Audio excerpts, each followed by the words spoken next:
এসেছেন, আমার বাড়ি অবধি এলেন, তোমাকে এখানে না পেয়ে খুব দুশ্চিন্তায় ফিরে গেছেন। কিন্তু পারলে একবার সৌমেন দাদের একটা ফোন করো। হ্যাঁ ঠিকই বলেছো, আমি এটা ফোন করে নিচ্ছি।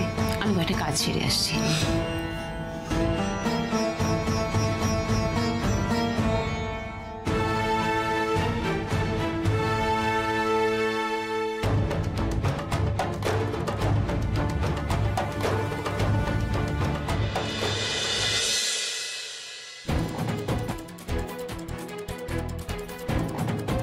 আমরা তো ঠিক জায়গায় পৌঁছেছিলাম। হ্যাঁ, ডালিকে তো ওখানে পেলাম না।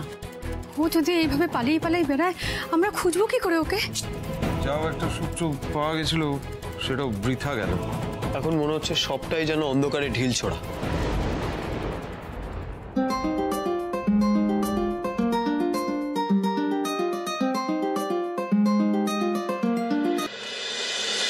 হ্যালো,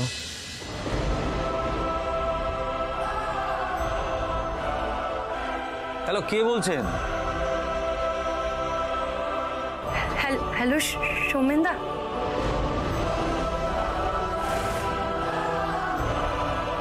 ডালি?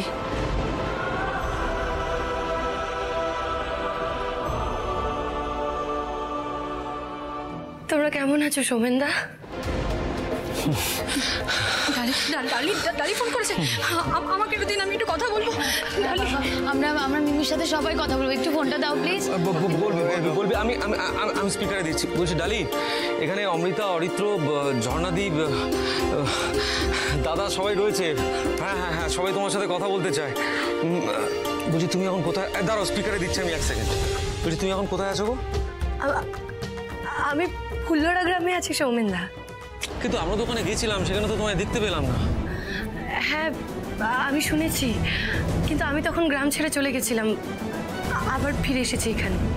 ডালি মা, তুই কোথায় আছিস মা? তুই কেন এইভাবে আমাদের থেকে পালিয়ে পালিয়ে বেড়াচ্ছিস বলতো? ডালি, তোকে আমার একবার দেখতে খুব ইচ্ছা করছে। ডালি, তুই কেমন আছিস? কবে ফিরবি ডালি? হ্যাঁ মা, হ্যাঁ ফিরবো।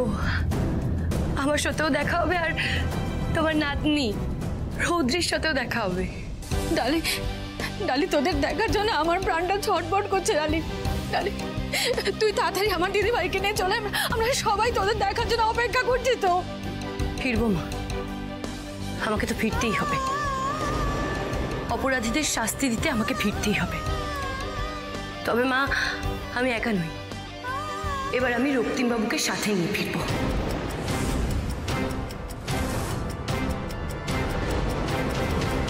এসব তুই কি বলছিস ডালি?